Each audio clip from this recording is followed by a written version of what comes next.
আসসালামু আলাইকুম, সবাই কেমন আছেন? এই যে আমি আবার একটা নতুন রমজানের রেসিপি নিয়ে আসলাম। তো এই যে একটা কড়াই নিয়ে নিলাম, এর মধ্যে কিছু গাজর দিয়ে দেব।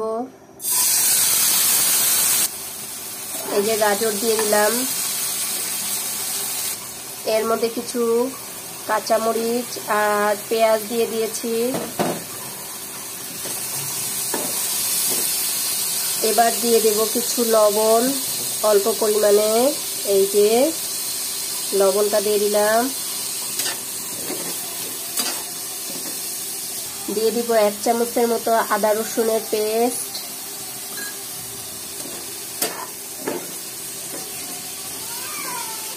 এরপরে দিয়ে দিব অনেকগুলো মশলা একসাথে করে, মানে গুঁড়ো করা সেই মশলাটা, মাংসের বিভিন্ন মশলা যেটা হয় সেটা দিয়ে এগুলো খুব ভালোভাবে নাড়াচাড়া করতে হবে। এটা রমজানের জন্য, আবার এমনি বিকালে সন্ধ্যার নাস্তার রেসিপির জন্য, শুধু রমজানের জন্য সেটাই নয়। তো এই যে সবগুলো এখন একটু হালকা নরম হয়ে যাবে। এরপরে আমি কি দেই দেখেন। এই যে এখন এর মধ্যে দিয়ে দেব একটু হলুদ কালারের জন্য।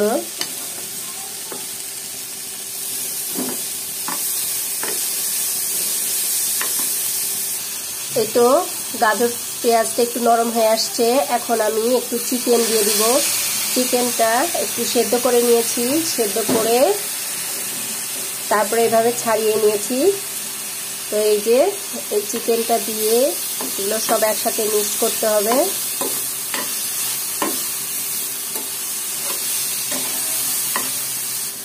এরপরে দিয়ে দিব, দেখো বড় দুটো আলু নিয়েছি, সেই আলুগুলো সেদ্ধ করে ছেনে নিয়েছি। তো এইগুলো এখন দিয়ে দেব। এরপরে দেব কিছু ধনেপাতা।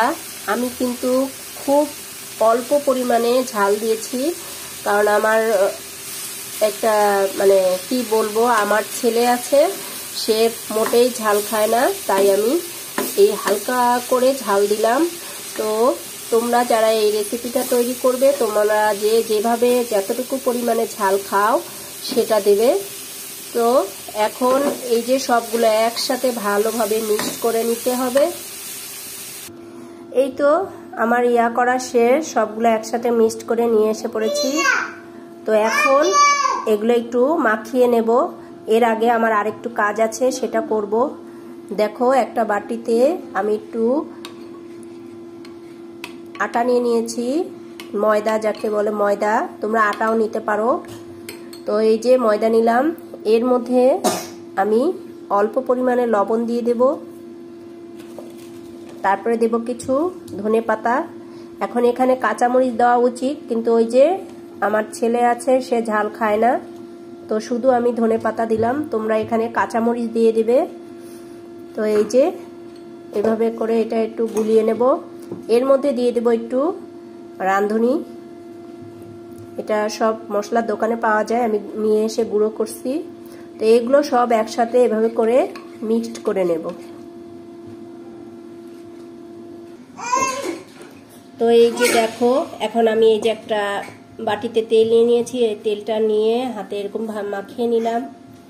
মাখিয়ে এই যে একটা বড় টুথপিকের মতো নিয়েছি, এটা দিয়ে এখান থেকে একটু একটু করে নেব।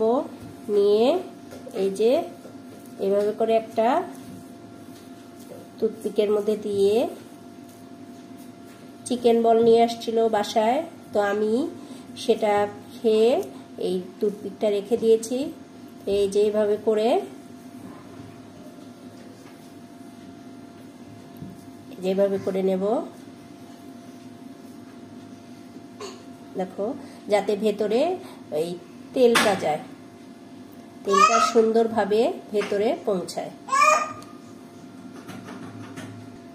দেখো আমি আবার আরেকটা দেখাচ্ছি। এভাবে করে সবগুলো তৈরি করে ফেলতে হবে। এই যে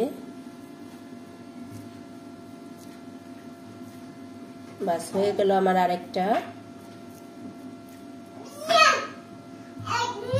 এই যে এভাবে করার মানে ভেতরে এই যে ফাঁকা আছে, এ দিয়ে তেল যাবে। তো এভাবে তৈরি করে ফেললাম। এভাবে আমি সবগুলো তৈরি করে ফেলবো। এই তো চুলার কাছে চলে আসলাম। একটা প্যান নিয়ে নিয়েছি, এর মধ্যে তেলও বেশ কিছু দিয়ে দিলাম। তেলটা ভালো গরম হয়েছে। তো এই যে ময়দাটা নিয়ে আসলাম, মশলা মাখানো ময়দা। আর এই যে এগুলো এখন একটা করে নেব, এই ময়দার মধ্যে কোট করে নেব।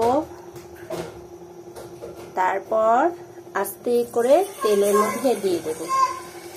আবার একটা দেখাই, এই যে নিলাম, এভাবে নিয়ে দিয়ে দেব তেলের মধ্যে। এভাবে করে সবগুলো আমি দিয়ে দেব। আলহামদুলিল্লাহ, তৈরি হয়ে গেল আমার রোজার স্পেশাল রেসিপি।